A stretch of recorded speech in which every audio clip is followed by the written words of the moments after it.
18 महापुराणों में से एक पुराण है, जो कि एक मिथ है कि जब कोई मरता है तभी सुनाया जाता है, लेकिन ऐसा नहीं है। जीते जी हमको जानना चाहिए, क्योंकि हमारे जो कर्म है ना, उनके हिसाब से हमको आगे की यात्रा मिलती है। तो अभी हमारे कर्म बताएंगे हमको कि हमको कैसी यात्रा मिलेगी। और ये मनुष्य शरीर है जो कर्मों का, बोलो, फल है। नहीं तो कर्म योनि है ये। अच्छा। बाकी जितनी भी 84 लाख योनियां जो है वो सारी की सारी भोग योनि है, उसमें आप कर्म नहीं कर सकते हो। जैसे पशु पक्षी है, पेड़ पौधे है, कीट पतंगे है, इवन देवता लोग भी जो है, सारी कर्म योनि है। अच्छा, एक चीज़ डिफरेंस समझो, देवता एंड भगवान, ठीक है? बताओ कौन बोले, तुम बोलो क्या डिफरेंस है देवता और भगवान में? देवता तो 12 आदित्य से मतलब स्वर्ग में जो रहते हैं वो देवता है, और जिसको हम पूजा करते हैं वो भगवान है। नहीं। डिफरेंस मुझे नहीं पता कि इसमें डिफरेंस भगवान मतलब तो जो सृष्टि है बोलते हैं, मतलब जिसका ब्रह्मांड से जिसका सृष्टि होता है, इसका वही तो भगवान है। भगवान एक मात्र एक है, ही है, हाँ, एक ही है, हाँ। और देवता अनेक है, अनेक है, हाँ। ठीक है? 33 कोटि देवता बोलते हैं। 33 कोटि का मतलब 33 करोड़ नहीं होता है, कोटि ठीक है? मतलब तो अलग मीनिंग है। हाँ, तो अभी चीज को समझो, देवता तुम्हें क्या देते हैं? देवता के साथ तुम्हारा डील होता है कि आप मुझे ये दोगे तो मैं आपका कीर्तन कराऊंगा, मैं आपका सवामनी कराऊंगा, मैं ये कराऊंगा, वो सौदा होता है उसके साथ। सौदा होता है। तो देवता तुमको क्या दे रहे हैं? इस धरती पर रहने के लिए सांसारिक भौतिक सुख सागर दे रहे हैं, लेकिन वो तुमको मोक्ष नहीं दे सकते। मोक्ष कौन देगा? एकमात्र। वो कौन है? नहीं बोलो, वो कौन है? वो एकमात्र है जो श्री कृष्ण है। अब चीज को समझो, लोग बोलते हैं विष्णु का रूप कृष्ण, नहीं, कृष्ण का रूप विष्णु है, उल्टा है ये। चीज को समझो, कृष्ण से ब्रह्मा है, कृष्ण से विष्णु है, कृष्ण से शिव है। ब्रह्मा क्या करता है? सृष्टि की रचयिता, ठीक है? अगेन नारायण, विष्णु क्या करता है? पालनहारा, सृष्टि का पालनहारा। शिव क्या है? संहार करता है, सृष्टि का संहार करता है। तो ये तीनों ही मतलब कृष्ण के रूप है, जो एक सृष्टि को रच रहा है, एक सृष्टि का पालन कर रहा है और एक सृष्टि का संहार कर रहा है। ठीक है, समझ में आया देवता एंड भगवान का? तो अभी हम क्या कर रहे हैं? सपोज करो किसी देवी की पूजा कर रहे हैं, किसी देवता की पूजा कर रहे हैं, तो वो हम डील कर रहे हैं, उसको तामसिक पूजा बोलते हैं। अब कृष्ण के लिए अगर कर रहे हो तो वो सात्विक पूजा हुई, वो डील है। अभी बोलो डील क्या हुई? डील मतलब वो होता है जब मैं पूजा दे रही हूँ, मैं अपना इच्छा बोल रही हूँ, भगवान ये मेरे लिए कर दो, मेरे को दो, तो फिर मैं तुमको 108 फूल चढ़ाऊंगा या लड्डू खिलाऊंगा, ये सब करूंगा। लेकिन भगवान के सावन करेंगे, सोमवार करेंगे, ये करवा दो, मेरा घर दिलवा दो, ये करवा दो। चढ़ाएंगे, तो ये डील हो गया कि मैं ये करूंगा तो आप मुझे ये दो। अगेन देखो मनुष्य कितना मतलब कुटिल है, चीज को समझो। मनुष्य को भगवान के ऊपर इतना भी फेथ नहीं है, वो पहले बोलता भगवान तुम पहले मेरे ये करो फिर मैं तुमको करूंगा। क्यों बोल रहा है? क्योंकि वो सोच रहा है कि पहले मैं कर दिया सवामनी और उसने पूरा नहीं किया तो मैं कहाँ पकड़ने जाऊंगा। ठीक है, तो ये डील हो रही है। अभी कृष्ण एक ऐसा है जहाँ पर कोई नियम, कोई विधि कुछ नहीं आती है, वो खाली प्यार मन का भाव देते हैं। तुम प्यार से उनको अपने मुंह का जूठन खिला दो, वो भी खाएंगे। प्यार से उनके लिए तुम बिना नहाए पूजा कर दो, वो भी एक्सेप्ट करेंगे। कोई विधि कोई विधान नहीं है वहाँ पे। बाकी देवता का तुमने ये चढ़ा दिया तो ये पाप लगेगा, तुमने ये कर दिया तो वो होगा, वो कर दिया तो वो होगा। शिव को लाल फूल नहीं चढ़ेगा, तुलसी पत्र नहीं चढ़ेगा। मतलब हर एक का अपना अपना एक नियम है कि उसको ये देने से वो प्रसन्न होगा। जैसे गणेश को मोदक पसंद है, तो उस तरह से मतलब हर एक का एक अपना खुद का एक चीज़ बनाया हुआ है कि ये पसंद है। कृष्ण का ऐसा कुछ भी नहीं है। तो ये गरुड़ पुराण जो अब अपने जानने जा रहे हैं, 18 महापुराण है, जिनमें से एक ये पुराण है जो कोई भी व्यक्ति जब उसका निधन हो जाता है तब वहाँ पर ये गरुड़ पुराण सुनाई जाती है। क्यों सुनाई जाती है? कि अब उसकी जो आगे की यात्रा है वो उसके कर्मों के हिसाब से कैसी रहेगी। तो ये जो चीज़ है ना, मृत्यु पश्चात नहीं, मृत्यु के पहले सुनना चाहिए। अब मैं मर गया, मैं थोड़ी आकर वापस उसको सुधार पाऊंगा। मैं जिंदा हूँ, मैं जानूँ तब ना मैं सुधारूंगा, मेरे कर्म वैसे करूंगा। कोई गलती होगा तो वो तब ठीक किया जाएगा। एग्जैक्टली। चलो अब जानते हैं, ठीक है। गरुड़ पुराण हिंदू धर्म के 18 महापुराणों में से एक है। इसे ऋषि वेदव्यास द्वारा रचित माना जाता है। यह ग्रंथ मुख्य रूप से मृत्यु, परलोक, कर्म, नरक में दंड, अंतिम संस्कार और पुनर्जन्म से संबंधित विषयों से है। इवन पुनर्जन्म भी तुम्हारा यहीं से डिसाइड होता है। हिंदू धर्म में इसे विशेष रूप से अंत्येष्टि संस्कार और मृत्यु के बाद आत्मा की यात्रा को समझाने के लिए महत्वपूर्ण माना जाता है। ठीक है, चलो जानते हैं गरुड़ पुराण के प्रमुख विषय। जुई कहाँ भाग गई?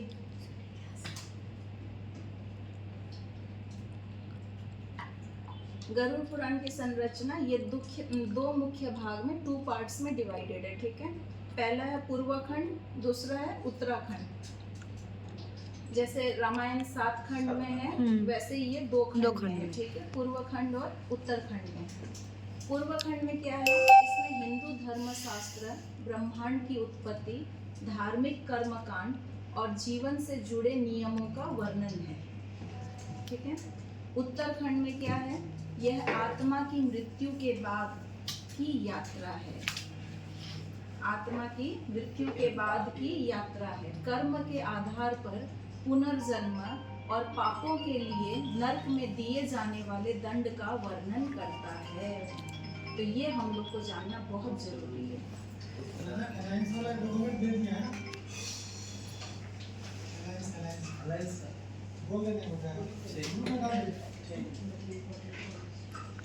चलो जानते हैं कर्म, मृत्यु के बाद आत्मा की यात्रा जानते हैं। ठीक है, गरुड़ पुराण के अनुसार मृत्यु के बाद आत्मा यमलोक की यात्रा करती है, जिसे सूतक काल कहा जाता है। जो 12 दिन का होता है ना, जो घर में पूजा वगैरह नहीं करते हैं, सूतक काल करते हैं, वो कहा जाता है। यह यात्रा 13 दिनों तक चलती है, 13 डेज तक चलती है। ठीक है, और इस दौरान आत्मा को अपने कर्मों का अनुभव कराया जाता है। सपोज करो कि जब अपने वहाँ पर जा रहे हैं तो खूब तपती हुई धूप में, रेत में, एकदम मतलब बिना पानी के जब वो जीव चलता है, वो आत्मा चलती है, तो वो प्यासी हो जाती है एकदम, वो तड़प करके पानी मांगती है। तब वहाँ पर में उसको बोला जाता है कि तुमने अपने से कमज़ोर जीवों पर कभी दया की थी, तो जो मैं आज तुम पर करूँ। क्योंकि जो मच्छर है, कीट है, इंसेक्ट्स है, जो पतंगे हैं, जो हमारे लिए इतने छोटे हैं ना, तो भगवान के लिए हम भी इतने ही छोटे हैं। क्योंकि भगवान का जो विराट विश्व रूप है, उनके सामने ह्यूमन बींग्स भी इतने कीट पतंगे के जैसे ही है। उनके लिए सब कोई एक ही है। हाँ, हर प्राणी अलग नहीं है, कोई अलग नहीं है। मतलब एक मच्छर के अंदर जो आत्मा है, वही आत्मा हमारे अंदर भी है। आत्मा चेंज नहीं है। तो हमने उसको तो मारा ना निर्दयता से। हाँ। तो आज हम जब तड़प रहे हैं, तो वो क्यों हम पर दया करेंगे? वो भी नहीं करेंगे। यमराज के दूत, यमदूत आत्मा को यमलोक ले जाते हैं, जहाँ उसके पाप पुण्य का हिसाब किया जाता है। अब सपोज करो कि तुमने 75 पुण्य किया एंड 30 पाप किया। जस्ट फॉर एग्जाम्पल 30 पाप किया, ठीक है, चलो 25 भी पाप किया। तो अभी तुम बोलोगे कि 75 पुण्य में से 25 पाप को एडजस्ट कर दो। यमलोक में एडजस्टमेंट नहीं होता है। पुण्य के बदले में तुमको रिवॉर्ड मिलेगा, पाप के बदले में तुमको पनिशमेंट मिलेगा, वो लेना ही पड़ेगा। मतलब यू कैन नॉट से कि अभी मेरे को ये नहीं चाहिए, मुझे मत दो। नहीं, मेरे पास तो 75 हाँ, पुण्य है ना, तो हाँ। 25 पाप को उसमें 75 में नहीं, वो adjust कर एडजस्ट दो। क्यों नहीं करेंगे? वो वो adjust नहीं नहीं करेंगे। होगा। पाप किया है तो पाप के बदले में तुमको पनिशमेंट लेना पड़ेगा, और पुण्य किया है तो पुण्य के बदले में रिवॉर्ड लेना एक क्वेश्चन था पड़ेगा। मनीषा दी, इसे कर्मा बोलते हैं ना? यही कर्मा है, यही कर्म है। अभी देखो, अब इसको और अच्छे से समझते हैं। सपोज करो तुम्हारे पॉकेट में 1000 रुपीज है, तो तुम कितना मैक्सिमम कितना खर्च कर सकते हो? 1000। लास्ट पेनी ऑफ 1000 हाँ। आखिरी पैसा 1000 का वहीं तक। हाँ, अब वो 1000 खत्म हो गए, तुमको मार्केट में खर्च करना है, तो क्या करना पड़ेगा? उधार लेना पड़ेगा। कमाना पड़ेगा और हाँ। कमाओगे तब होगा। ठीक है, तो अभी चीज को समझो कि ये जो 75 पुण्य मेरे पॉकेट में है, वो 75 पुण्य ने से सपोज मुझे स्वर्गलोक दे दिया, तो मैं स्वर्गलोक में तब तक रहूंगा जब तक वो 75 पुण्य मेरे पॉकेट में है। जैसे मैं भोग करना शुरू किया वहाँ पे, वो पुण्य खर्च होने लगे, जैसे वो पुण्य खत्म हुए वापस मुझे उठाकर 84 की यात्रा के लिए पटक दिया जाएगा, फिर से मेरी वो यात्रा शुरू हो जाएगी। मतलब वो 75 खत्म हो गए, फिर से तुम वही जगह पे चले जाओगे, Exactly. 0 में। तो हम जब किसी का डेथ होता है और बोलते हैं ना कि इसको स्वर्ग लोक मिले, स्वर्ग का वास मिले, वो उसके लिए बद्दुआ है, कभी नहीं बोलना चाहिए। अरे वो तो पुण्य खत्म हो जाएगा ना, फिर वापस वो बेचारा 84 की यात्रा करेगा। अब चीज को समझो, यहीं पर अगर उसको वैकुंठ लोक मिले, कृष्ण का धाम मिले, नारायण का धाम मिले, वहां पर पाप पुण्य का कोई हिसाब नहीं होता है, वहां कोई हिसाब नहीं है। वैकुंठ लोक में नारायण के द्वार पर, हरि के द्वार पर, वहां पर सब माफ है, सब माफ है। वहां तक पहुंच गए। मतलब चीज को समझो, अजामिल जो मतलब डाकू था, ठीक है, जिंदगी भर उसने मतलब पाप किए, कोई भी अच्छा काम नहीं किया, लेकिन उसने अपने सबसे छोटे पुत्र का नाम नारायण रखा। और जब पहले के समय में ना, जब वो आते थे लेने के लिए यमदूत, तो दिखाई देता था, तो यम के दूत जब उसको लेने आ रहे थे, वो डर से एकदम अपने छोटे पुत्र को नारायण नारायण नारायण करके पुकारने लगा, भयंकर पुकारा। वहीं पर उसी समय नारायण के पार्षद भी आ गए, तब यमदूतों को उन्होंने मार के भगा दिया। अब यमदूत आकर के यमराज को पूछ रहे हैं कि ये इतना घोर पापी, इसने जीवन भर पाप किया, कभी भी इसने कुछ अच्छा कर्म किया ही नहीं, तो वह नारायण के पार्षद क्यों आए, हमको क्यों भगाया? तब फिर वहाँ बोला जाता है, अंत भला तो सब भला। अंतिम समय में जो उसने नारायण का नाम ले लिया, उसके जीवन भर के सारे पाप धुल गए। जितने भी ऋषि मुनि महात्मा जो जप तप यज्ञ करते हैं, इसी अंतिम समय में खाली नारायण का नाम आ जाए मुंह में, उसके लिए ये सारा साधन होता है। और सोचो, उसने अपने छोटे बेटे का नाम नारायण रख के वो वैकुंठ पहुंच गया, जो बड़े बड़े ऋषि मुनियों को मतलब नहीं मिलता है, वो उसको मिला। दैट इज वाई पिछले समय में हमारे पूर्वज राम श्याम हरि गीता, क्योंकि बच्चे के ऊपर ज़्यादा मोह होता है, अंतिम समय में बच्चे का नाम याद आएगा, तो वो ऑटोमेटिकली भगवान का नाम आ गया वहाँ पे, इसीलिए। और आजकल क्या रखते हैं, चुन्नू मुन्नू गुड्डू पप्पू तो रखना चाहिए, भगवान के नाम पे ही रखना चाहिए, ताकि अंतिम समय में कम से कम बच्चे के निमित्त ही हो, लेकिन भगवान का नाम आ जाए। चलो आगे देखते हैं। पुण्य कर्म करने वालों को स्वर्ग प्राप्त होता है, जबकि पाप कर्म करने वाले को नरक में दंड दिया जाता है। अच्छा, अब ये बोलो, थिंक, आत्मा का तो कोई बॉडी नहीं होता है, तो उसको कैसे दंड दिया जाएगा? आत्मा का तो बॉडी नहीं होता है, आत्मा को न जला सकते हो, न गला सकते हो, न सुखा सकते हो, तो वो कैसे दंड का भागी हुआ? नरक में आत्मा को ताड़ना के लिए शरीर दिया जाता है, ताड़ना शरीर होता है। वो शरीर मरेगा नहीं, सहेगा, सहेगा, उसको सहन करना पड़ेगा, जो तुमने सबसे किया है। वो सहन करने वाला शरीर उसको दिया जाता है, ताकि उसने जो जो पाप कर्म किए हैं उन सब का हिसाब वहाँ पर हो सके। ठीक है, चलो नरक के लिए दंड देखते हैं। गरुड़ पुराण में 28 प्रकार के नरकों का वर्णन किया गया है। कितने प्रकार के नरक? 28 प्रकार, 28 प्रकार के नरक है। ठीक है, जहाँ विभिन्न पापों के अनुसार दंड दिया जाता है। कुछ प्रमुख नरक और उनके दंड इस प्रकार हैं, जानते हैं। नरक का नाम तामिश्र, तामिश्र नरक है, जहाँ पर कौन जाता है? धन चोरी छल कपट करने वाला, जो किसी के दूसरे का धन का हड़प कर लिया, छल किया, मतलब उसको लगा कि मेरी चतुराई से मैंने जीत ये लिया, जीता। तो कपट किया, जो मन में कुछ और रखा बाहर में कुछ और दिखाया, वैसे लोग कहाँ जाते हैं? तामिश्र नरक में जाते हैं। और उनको क्या किया जाता है? अंधेरे में यातना दी जाती, पूरा एकदम अंधेरा रहेगा, हाथ को हाथ नहीं नजर आएगा, और वहां पर यातनाएं दी जाएगी, टॉर्चर किया जाएगा। ठीक है, सेकंड देखते हैं रौरव नरक। पहला क्या था? तामसिक नरक। ठीक है, दूसरा क्या है? रौरव रौरव नरक। नरक। रौरव नरक में क्या है? जो कोई इनोसेंट है, निर्दोष है, उसको तुमने ताड़ना दिया, टॉर्चर किया, किसी इनोसेंट को दुख दुख दिया, तो वहां पर तुमको जाना पड़ेगा। कहाँ? रौरव रौरव नरक नरक में। में। और उसमें जलते हुए लोहे पर यातना दी जाएगी। हाँ, इसमें एक और चीज आता है, एक्स्ट्रा मैरिटल अफेयर्स। यस।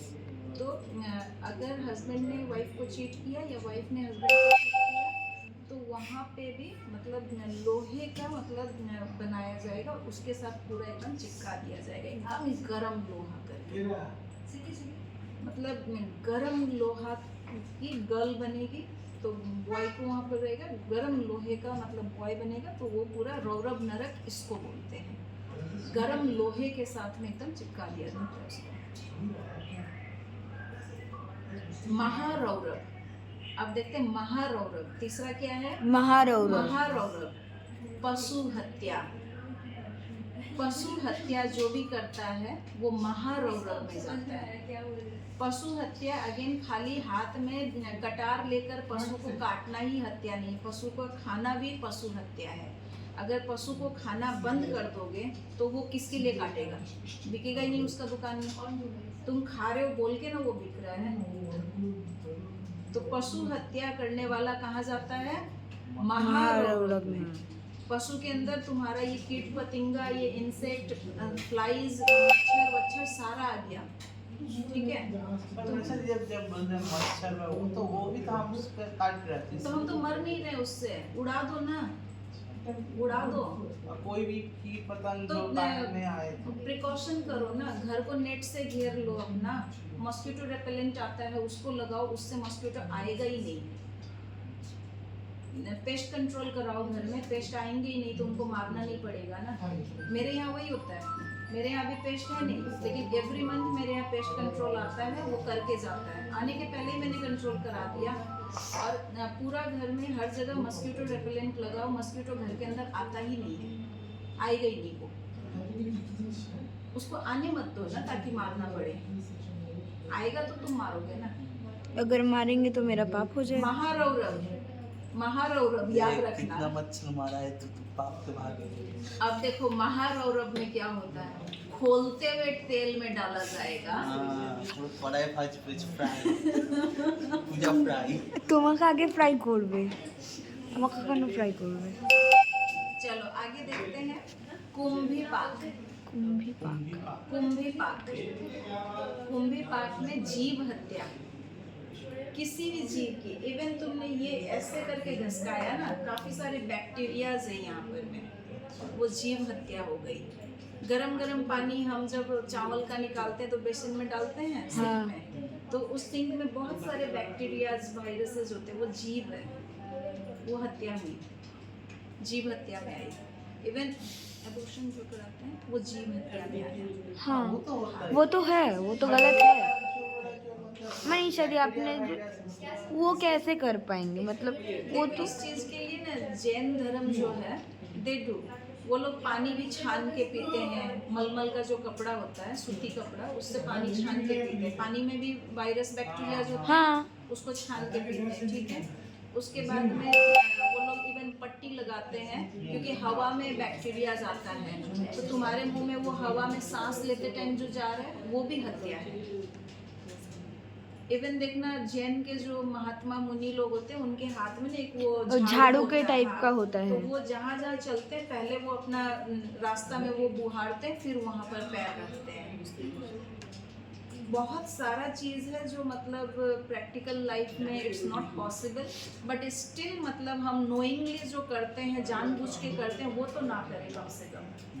सब कुछ तो मेंटेन एक साथ नहीं कर पाएंगे। स्टिल कोशिश तो कर सकते हैं, कोशिश करने वाले की कभी हार नहीं होती। हाँ। चलो दूसरा देखते हैं। अंधत मिश्र, अंधत मिश्र, माता पिता का अपमान, अंधत मिश्र।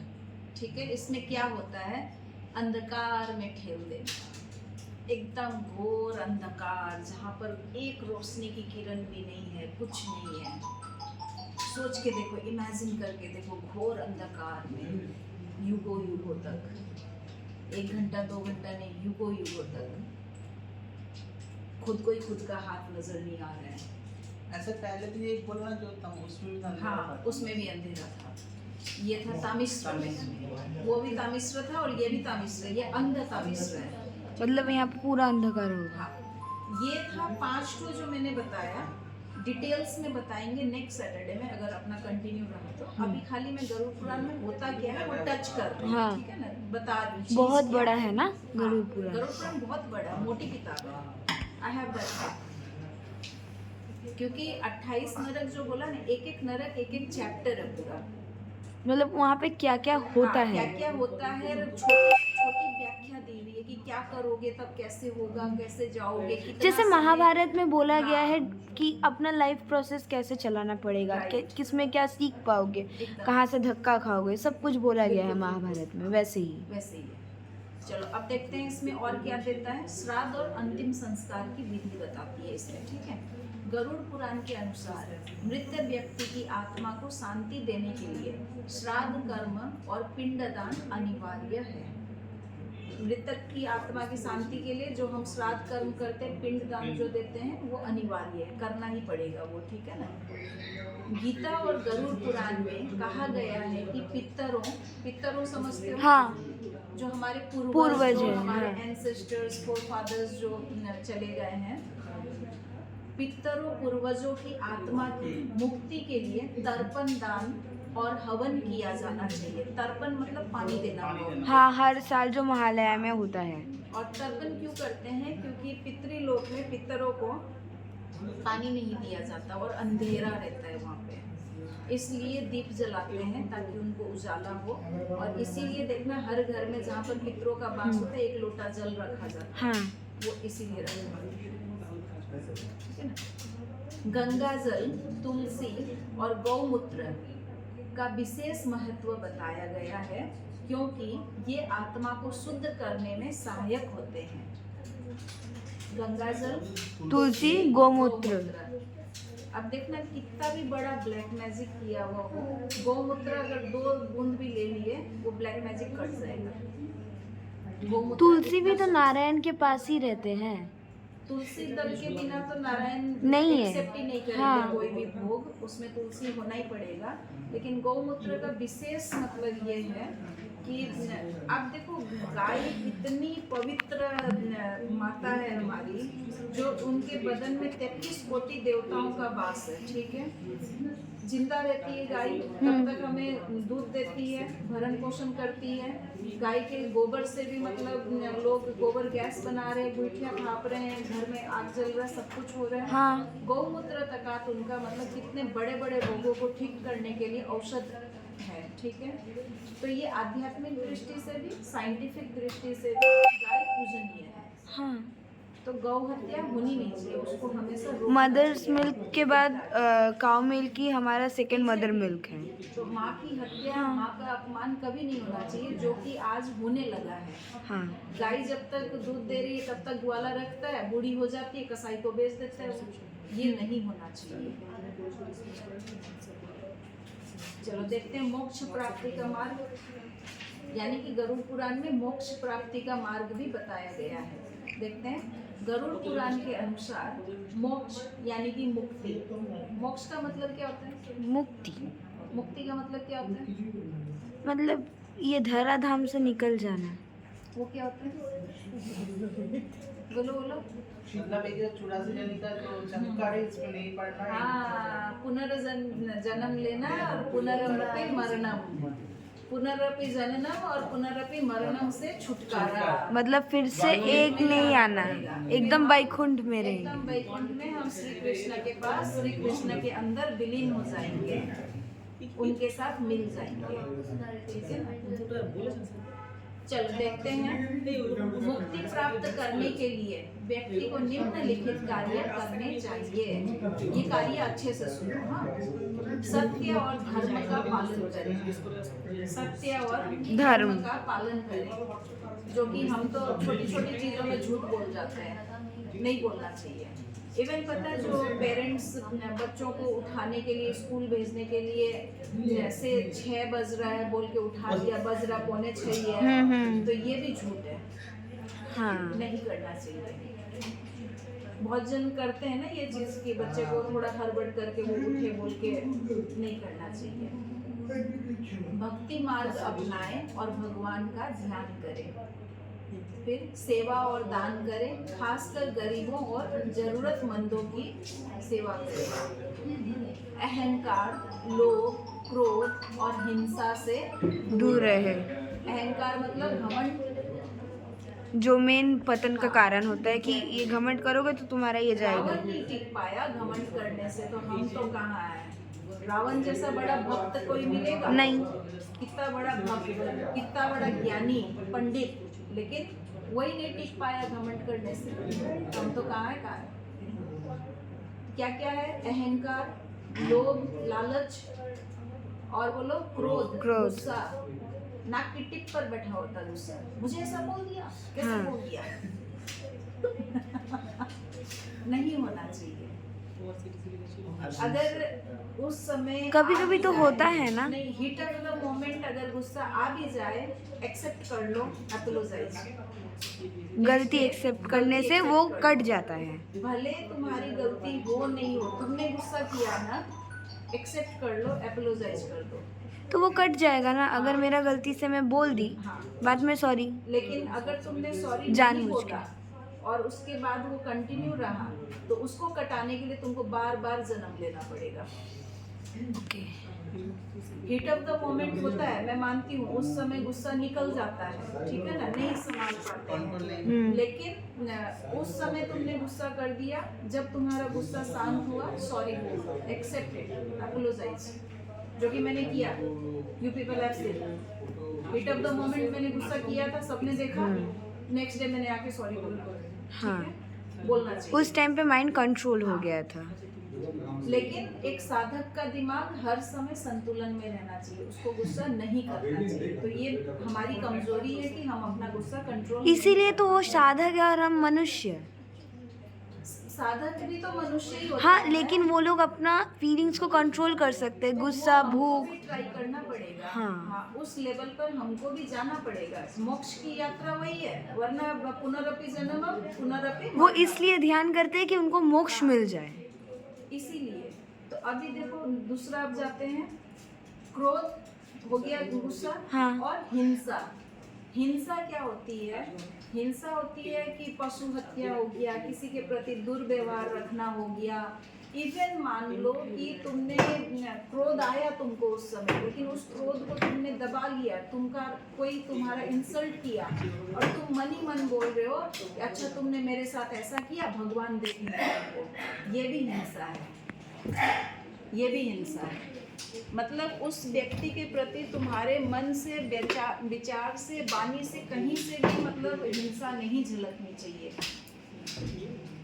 अगर बहुत ज़्यादा उस व्यक्ति ने तुम्हारे साथ गलत किया है, तो तुम खाली प्रभु से ये प्रार्थना करो कि प्रभु इसको सद्बुद्धि दो, इसको सद्मार्ग दिखाओ, लेकिन उसके लिए गलत मत सोचो। वो बुरा तो मेरे साथ भी हो सकता है। नहीं, अब एक चीज को समझो ना कि यहाँ पर हमको क्या समझना है, चीज को देखो। वंस अपॉन अ टाइम मैंने ब्लैक बॉल फेंकी ना, तो वो ब्लैक बॉल मेरे पास रिटर्न आएगी। White ball how can I expect जब मैंने व्हाइट बॉल फेंकी नहीं। चीज को समझो, इतने करोड़ों करोड़ों लोग हैं, उनमें से हम गिने चुने लोगों के साथ ही क्यों मिलते हैं? पिछले जन्म का कुछ कनेक्शन है, इसीलिए आ गया है। था ना, वो हिसाब किताब बाकी था। हिसाब छिपा रहे बस। हाँ, है तो আমাকে বিস্কুট দাওনি। चुकड़ा एक बजे पूजा चिप्स नहीं ওজন্য এই মাস এই জন্য দেখা হয়েছে অবশ্য तो इसलिए वो हिसाब चुकाने के लिए ही हम मिलते हैं। तो किसी ने अगर तुम्हारा इंसल्ट किया, किसी ने तुमको तकलीफ दिया, या किसी ने तुम्हारे साथ दुर्व्यवहार किया, या किसी ने गलत बोला, तो ये समझो कि तुम्हारे प्रारब्ध कट रहे हैं। और उस बेचारे के लिए पीटी फील करो कि वो बेचारा, वो तो डिलीवरी मैन है, प्रभु का चिट्ठी लेकर आया है, प्रभु की चिट्ठी लेकर तुम तक पहुंचा रहा है, वो तो डिलीवरी मैन है। तो वो बेचारा अपना प्रारब्ध बांध रहा है और तुम्हारे प्रारब्ध कट रहे हैं। तो यू शुड बी हैप्पी। अगर कोई तुम्हारे ऊपर गुस्सा करे, कोई तुम्हारा इंसल्ट करे, कोई तुमको नीचा दिखाए, you should be more than happy कि तुम्हारे प्रारब्ध कट रहे हैं। And you should feel PT for him कि उस बेचारे का मतलब क्या दोष, वो तो प्रभु की चिट्ठी लेकर आया है, डिलीवरी मैन है, पोस्टमैन है वो तो, लेकिन उस पोस्टमैन के चक्कर में उसके प्रारब्ध बंध गए, तुम्हारे कट गए और उसके बंध गए। ठीक है ना? चलो आगे देखें। हिंसा क्लियर है सबका?